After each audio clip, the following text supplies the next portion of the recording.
finding peer-reviewed journal articles for your final paper, you will need at least 8 peer-reviewed journal articles for the final paper, okay? So you may be able to find some on Google Scholar. You might be able to just do an internet search for uh, some sort of topic that you've chosen. You chose your research topic already for the course, so you might be able to just do a Google search or use Firefox or something like that, and something might pop up. But I want to show you also how to use the library. So this is the LibGuide, the A to Z list of the databases. I chose P for psychology. I want to go to the PsycInfo database, which is, if you scroll down, you will find it here. So I already clicked on that and brought me here. So what you can do, now you should choose a few databases. You don't just want to stick to one. So I want some psychology-based databases. And academic databases. So these are fine. You can look through those, find what works for you, and let's see. I already have PsycInfo here, and then I'm going to go up here. I wouldn't click select all. It's a mess if you do. Just choose a few more select ones that help you look up your specific information, and then you're going to put you can do it. I like to do advanced search. You would put your search terms in here. So you're going to need to brainstorm these, but you can go academic performance, academic achievements, also a term for academic performance, right? So sometimes it's worded as academic performance, sometimes academic achievement. So if I want to make sure both of these are included, I can use the or to specifically look for both. And then if I want to try academic stress, and there is some information that fills it in, and you can look. Now see that I could choose that too. I'm going to just try academic stress and see what happens. So do not search for linked full text. You want to make sure it's just peer reviewed. You don't want to limit to just full text because our library doesn't have access to everything, but they can find it a lot of the time. So you don't want to limit it to full text, because you want to make sure that you're also incorporating evidence that's outside of what our library might have. So I'm just going to click the peer-reviewed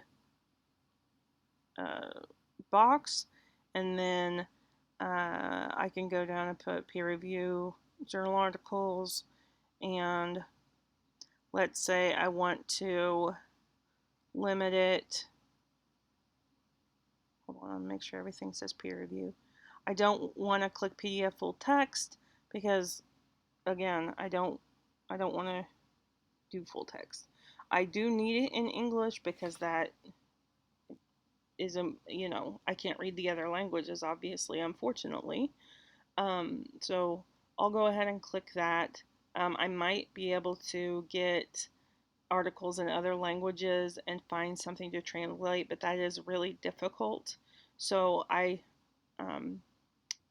prefer to check for English. And then the start year, let's say I want to go in the past 10 years, so 2012 to 2022, And then I'm not going to specify publisher or anything like that. Images doesn't bother me. Again,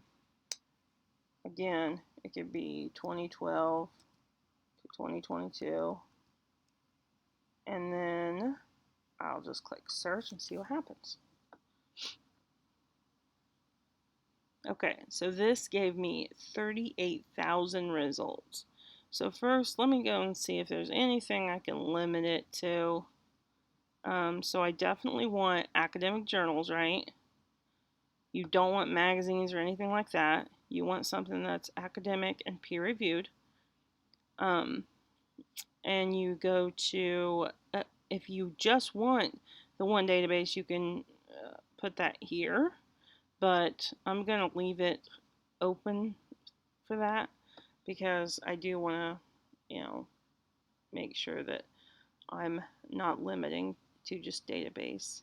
So if you want to add another search term just to make the results shrink a bit to get a more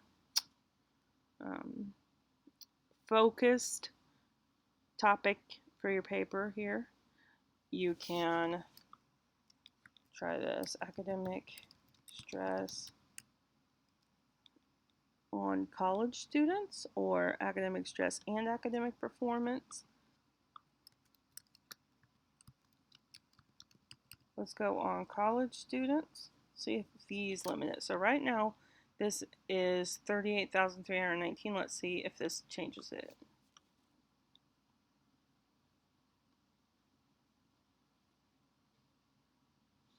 So that didn't change it a whole lot, did it? So you scroll down, you see, okay, what kind of articles am I getting here? So physical activity, stress, and academic performance in college. That's, obviously relevant.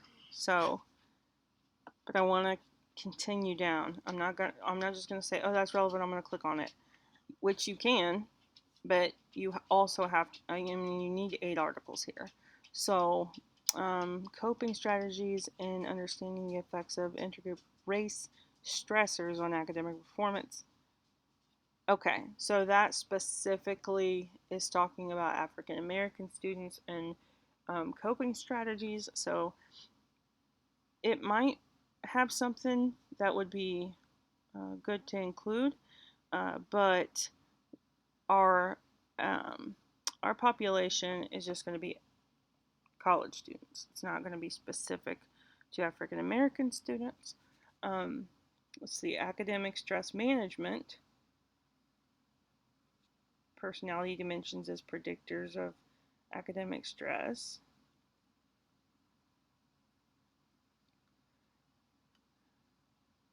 Post-traumatic stress and academic achievement. That might be interesting to consider. So you have to, read exactly what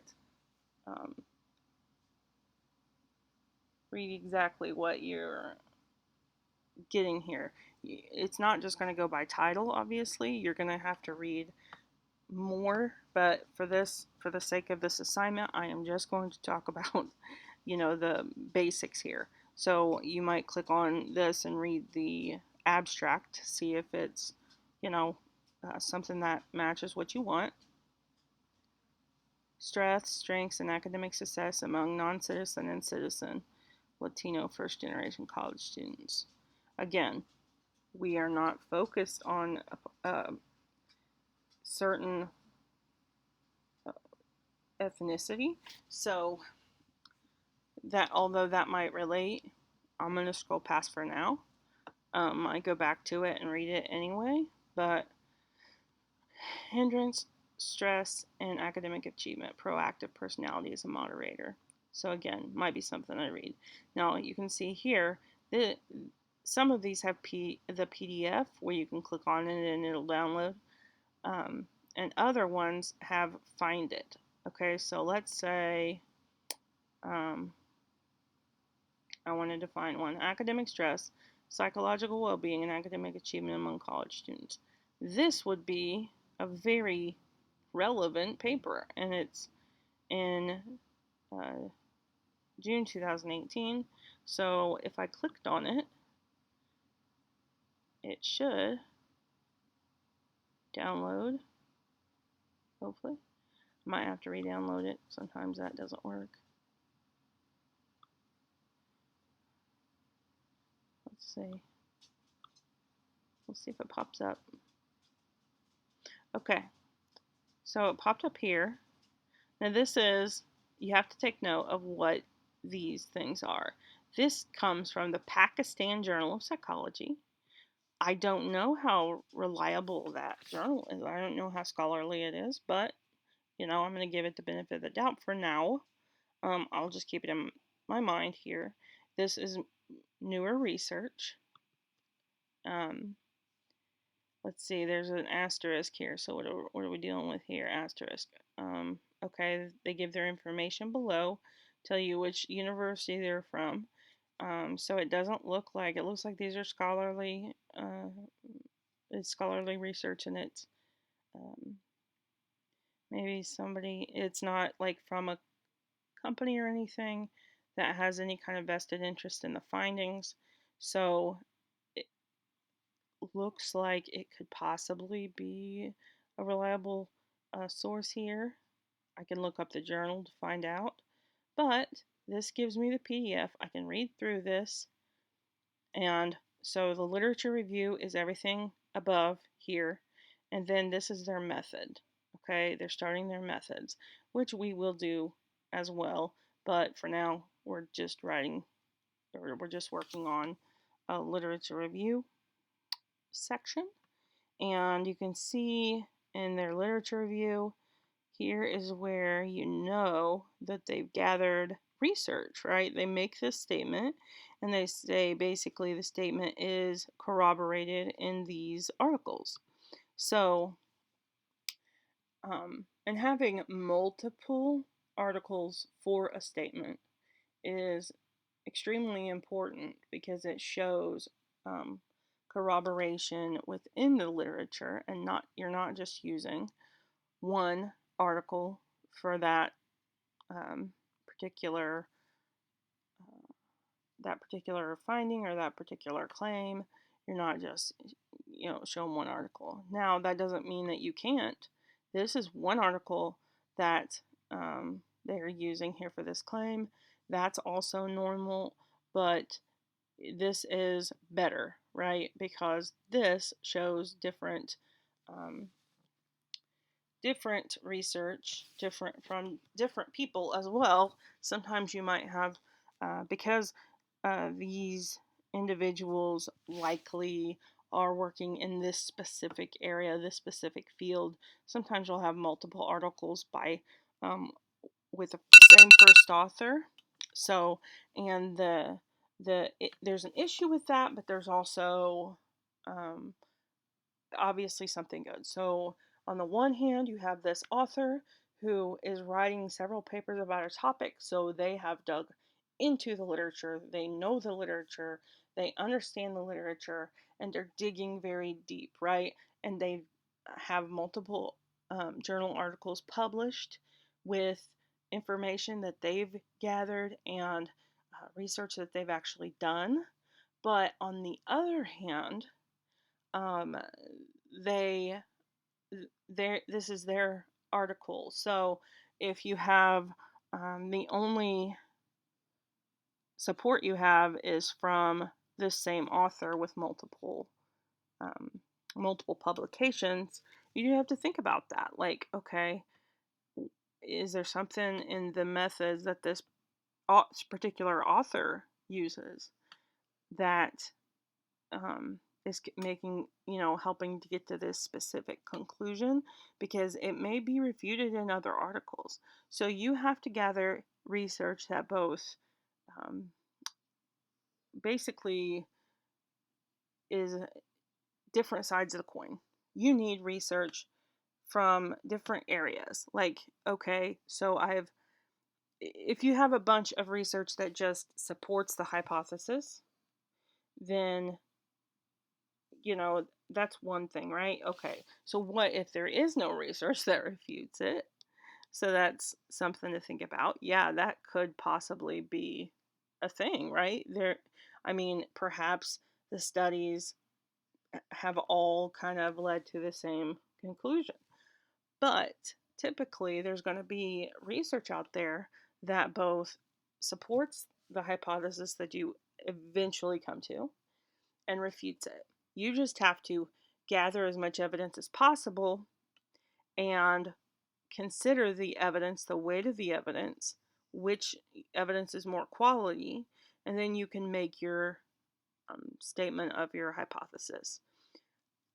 However, sometimes your hypothesis might just be you don't think there's a relationship based on uh, these findings in previous research.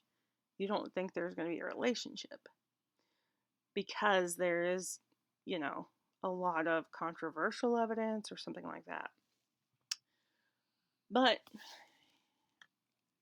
we need to just look at how things are cited, and kind of go with, hey, literature reviews look like this. Do not look at the formatting because every single journal, it's different. You need to focus on the formatting in the APA style guide for the 7th edition. So focus on that formatting, but all of these papers are going to have different formatting. It just depends on the journal. But you submit it in APA format, and the journal kind of puts it in whatever format they see fit. So this is a PDF that was available. So what happens if you cannot find the article because it's not in our library? So if I'm looking for an article, which I think one of these up here was it.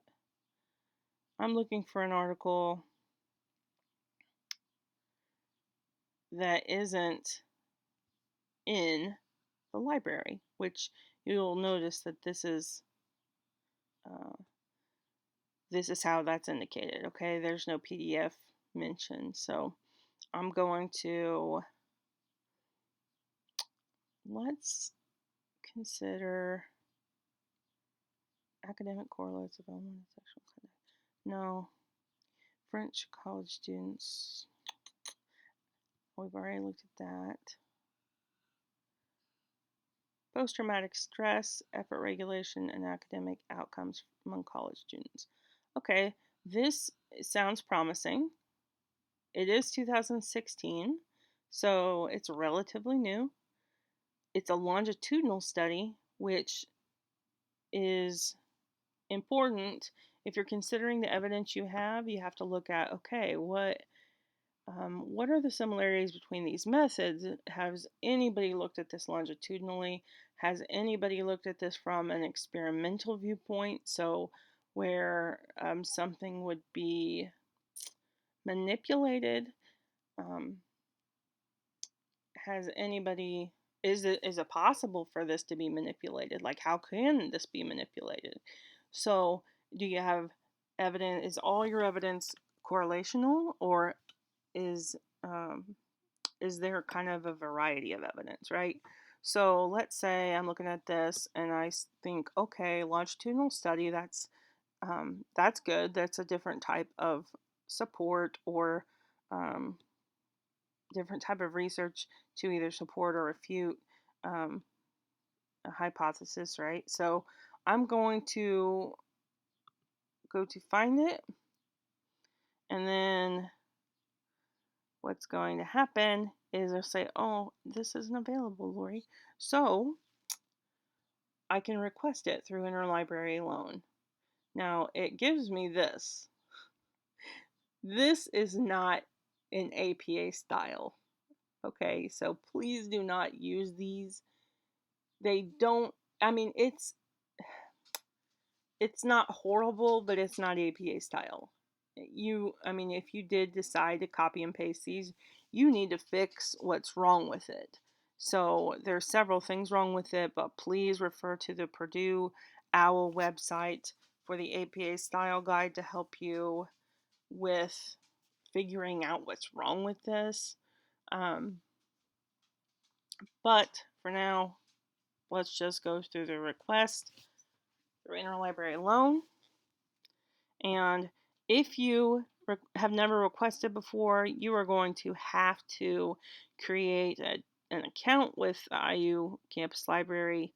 I don't know why, but you have to. So I'm going to sign in, see if it'll make me authenticated. I'm not sure. Okay, so here is where you would fill out the information that you need. So sometimes these things are auto-generated. In this case, it wasn't. So just make sure that you have the ability to go back and pick all these things out. So if I wanted the journal or book title, it's a journal. So the Journal of Counseling Psychology. I'm going to put that here. And then date, I'm just going to put, let's see, I think I actually had, in APA, you really only need the year, but this has the whole date, so I'm going to put it. I don't know why they ask this. The volume, when you see the citation, the volume is this first number here, and this is the issue. So the volume is volume 63. Issue is 4. Page numbers. It just says page 475. I'm not sure. Let's see if it'll let me just put a dash in the article chapter title. So you go back and you have to put in the title.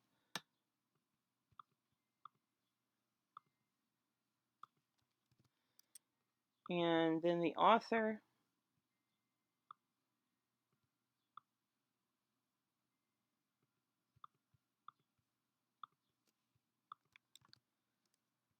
And it's going to have an ISSN number.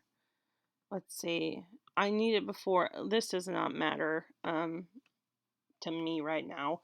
But for you, you're going to have it relatively quickly. So let's just say I need it by this day. Let's see. So this just has information about me here, and I would submit this request.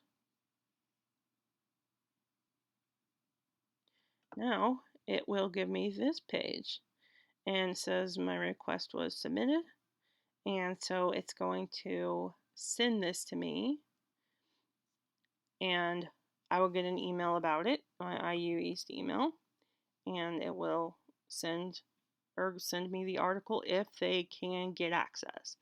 Now you have a certain number of these that you can request, so use that information as you need it. I wouldn't just go start requesting stuff. I would definitely, I think you do get quite a few, I think 50 to 100 per academic year, something like that. I can't remember exactly, don't quote me on that. But the reason you need to know how to do this is because your job is not to go and find PDFs of these articles and just pick the articles that you think relate to your topic and just go with it. You need to find good quality material. So good quality journal articles. You can look up the journal. So if I wanted to, let's see, this one's physical activity, stress, and academic performance in college.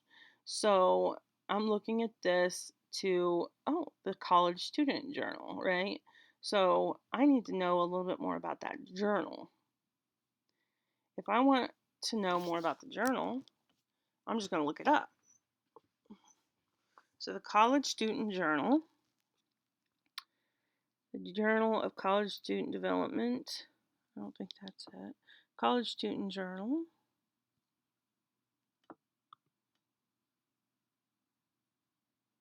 I'm going to click on it, just try to see if this is it. Okay. It publishes original investigations and theoretical papers dealing with college student values, attitudes, opinions, and learning. Topics include the areas of undergraduate, graduate, and professional schools, and may also include selected contributions dealing with college prep. So I can look and see, okay, how many volumes have there been? And it looks like there's been 56, so that's quite a few. So this has been around for, you know, quite a while comparatively.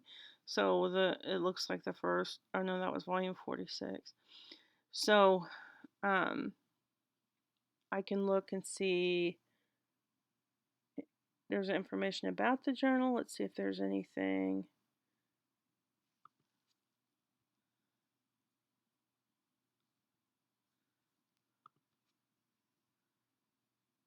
Any information I can find here. That's not going to connect me there.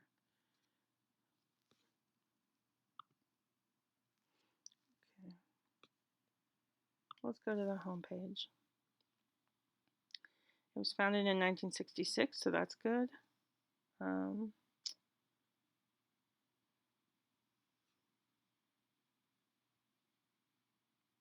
need to read through information about the journal. It looks like a lot of contributors from different colleges, which is really good. You can find out if you don't know whether it's peer reviewed, you can look how to submit. Let's see. And this is how you fill it out and submit your manuscript. It doesn't mention, I'm assuming this is peer review, but it also doesn't say.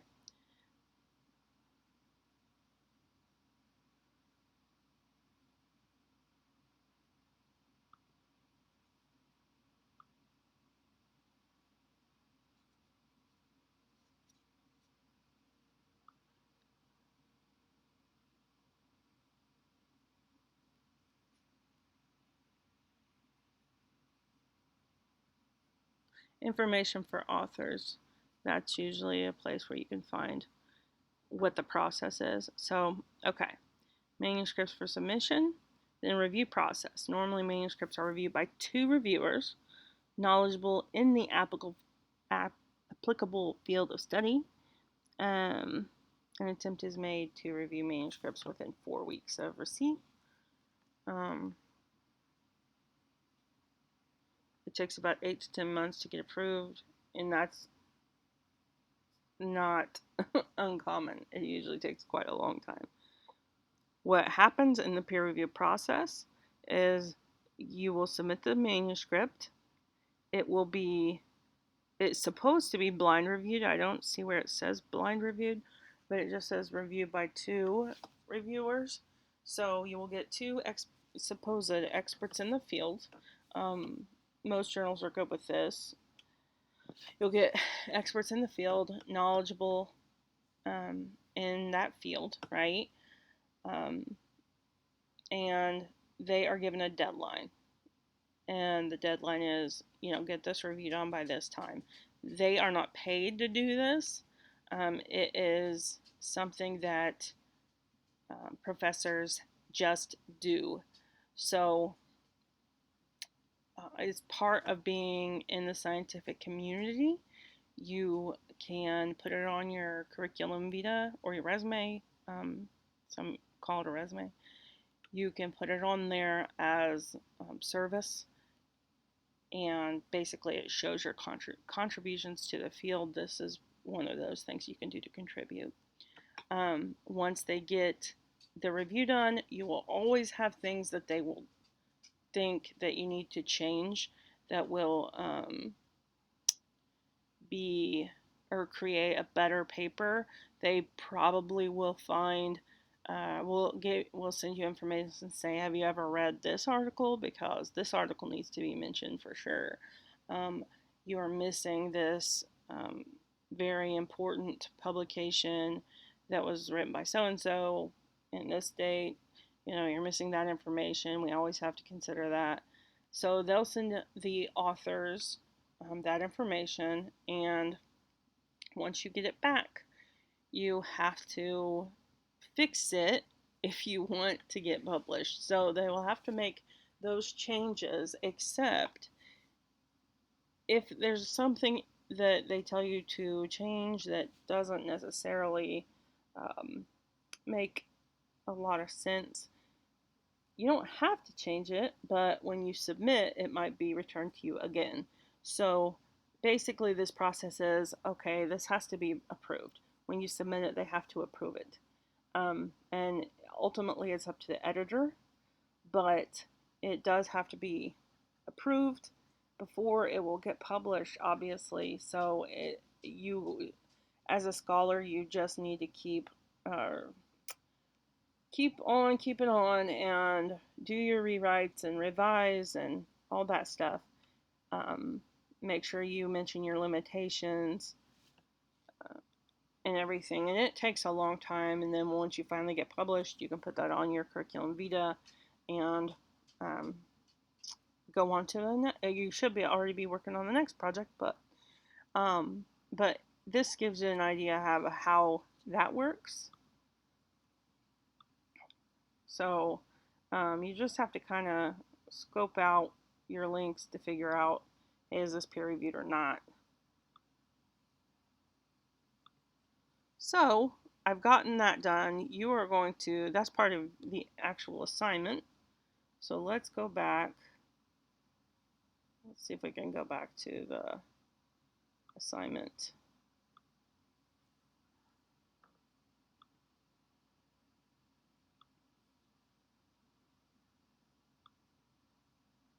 Okay. So in your assignment, you need to do that. You need to choose at least 3 databases, specify it's peer reviewed, limit your search to 10 or 15 years, no full text, because there's no scientific reason for that. You should have scientific reasoning for why you're picking limiters, okay? So once you're done, take a screenshot of your search to show your criteria, your keyword, the limiters, etc.